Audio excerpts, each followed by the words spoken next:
Sama juga syaitan menyuruh kita dosa maksiat, tapi syaitan tidak pernah maksa kita.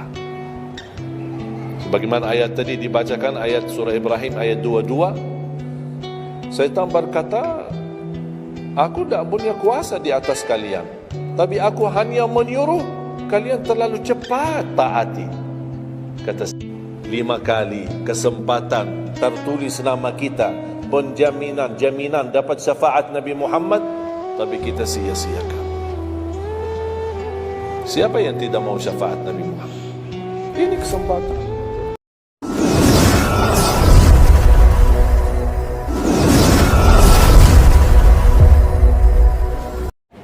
Sekarang kita masih bisa saling membantu dan saling menolong. Dan di antaranya menolong diri sendiri.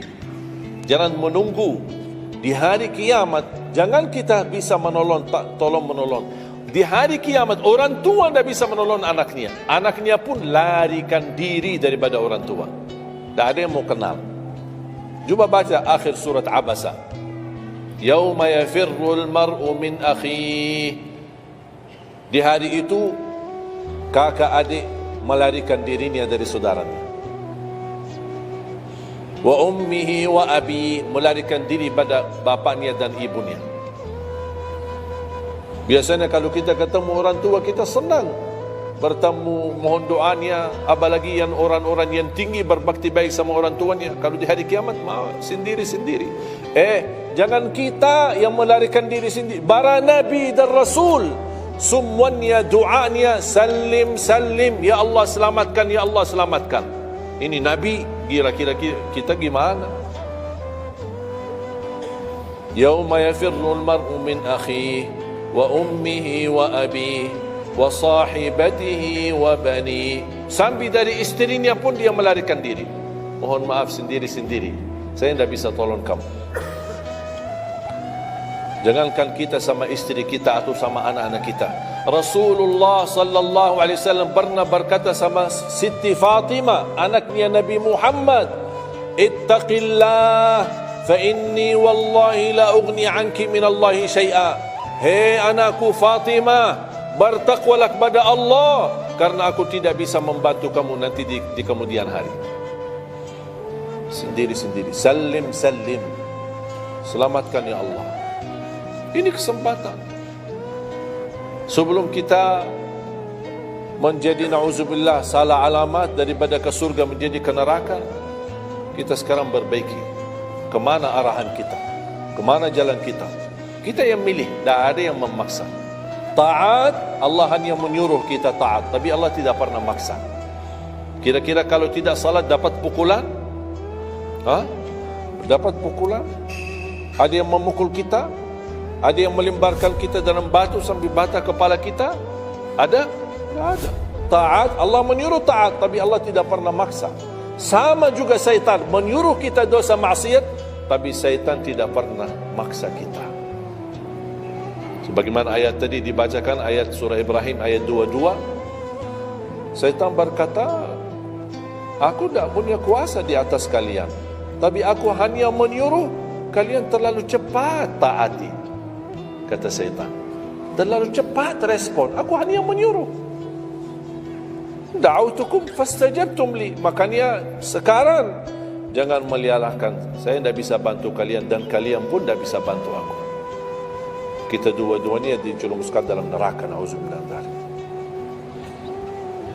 Oleh karena itu, jemaah sekalian, kesempatan, mumpun masih kita umur, masih punya kesehatan, manfaatkan. Karena akan datang satu saat, sekarang bukan masalah umur, masalah sehat.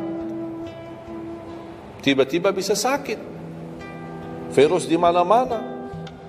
Kemarin saya punya saudara saya baik-baik aja, tidur bangun sakit, sampai matanya, mukanya macam sakit. Tiba-tiba dah bisa berbicara baik-baik, dah bisa baca Al-Quran dengan baik, dah bisa salat dengan baik. Ini kan mengganggu.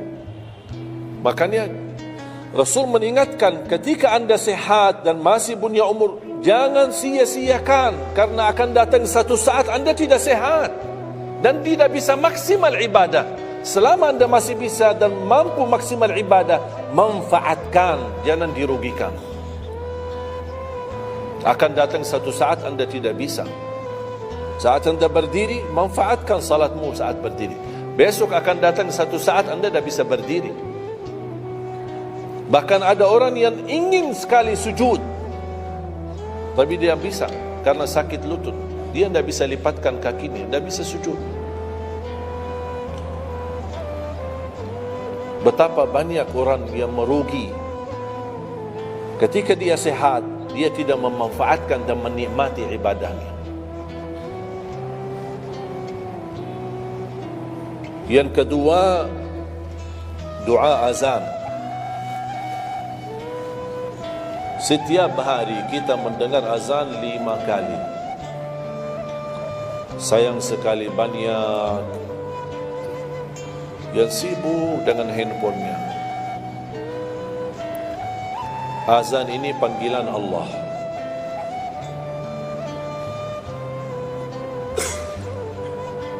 Barang siapa, kata Rasulullah SAW, mengikuti perkataan muazzin, artinya muazzin mengucapkan Allahu Akbar, Allahu Akbar, kita ucap Allahu Akbar, Allahu Akbar, asyhadu an la ilaha illallah, asyhadu an la ilaha illallah, asyhadu anna Muhammadar Rasulullah, asyhadu anna Muhammadar Rasulullah. Habis wa asyhadu anna Muhammadar Rasulullah, kita berkata wa ana asyhadu an la ilaha illallah wahdahu la syarikalah wa anna Muhammadan abduhu wa rasuluh. Raditu billahi rabba wa bi Muhammadin nabiyya wa bil islami dina, sebagaimana diriwayatkan Imam Muslim.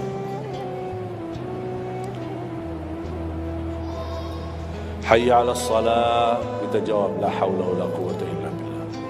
Apa hikmahnya di sini la haula wala quwwata illa billah? Ya Allah, kami tidak punya daya dan kekuatan untuk menghadiri panggilan-Mu kecuali dengan pertolongan-Mu ya Allah. Karena hayya 'alas salah butuh gerak, bergerak, datang. Hayya 'alas salah, panggilan, mari salat. Ya Allah, la haula wala quwwata illa billah. Ya Allah, kami tidak punya kemampuan menghadapi godaan dunia, menghadapi hawa nafsunya, menghadapi malas, kecuali dengan kekuatan-Mu ya Allah. La haula wala quwwata illa billah. Meraih kemenangan, meraih kemuliaan, hayya 'alal falah. Ya Allah, kami tidak mampu meraih kemuliaan itu kecuali dengan kekuatan dan izin-Mu ya Allah. Allahu Akbar, Allahu Akbar, kita ucapkan Allahu Akbar, Allahu Akbar. La ilaha illallah, kita ucapkan la ilaha illallah. Habis itu apa? Apa kata Rasulullah SAW di hadis yang diriwayatkan Imam Bukhari? Thumma salla alayya, selepas itu dia bersalawat kepada Nabi Muhammad. Allahumma salli ala Muhammadin wa ala ali Muhammad. Bagi Sayyiduna boleh, tidak bagi Sayyiduna boleh. Selepas itu doa, Allahumma rabba hadhihi ad-da'wati at-tammah was-salati al-qa'imah ati Muhammadan al-wasilata wal-fadilah wab'athhu maqaman mahmudan alladhi wa'adta. Ini ucapan yang saya sampaikan di Sahih Bukhari. Ada riwayat-riwayat yang lain, Allahumma rabba hadhihi ad-da'wati at-tammah was-salati al-qa'imah ati sayyidina Muhammadan al-wasilata wal-fadilata wad-darajata al-'aliyata ar-rafi'ata min al-jannah wab'athhu maqaman mahmudan alladhi wa'adta innaka la tukhliful mi'ad. Innaka la tukhliful mi'ad. Tambahannya diriwayat Imam An-Nasai dan semuanya sahih. Mau milih mana yang anda hafal, mana anda biasakan, silakan.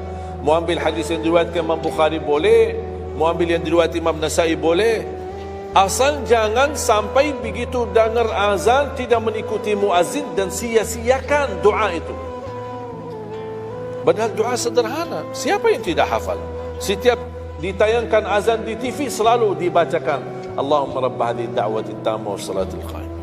Saya pernah tanya guru saya, seandainya ketika saya mendengar azan tapi terlalai dengan kesibukan atau telefon mendadak atau apalah urusan, baru saya menyadari ketika muazzin sampai ke hayya 'alas salah, saya belum mengikuti dari awal.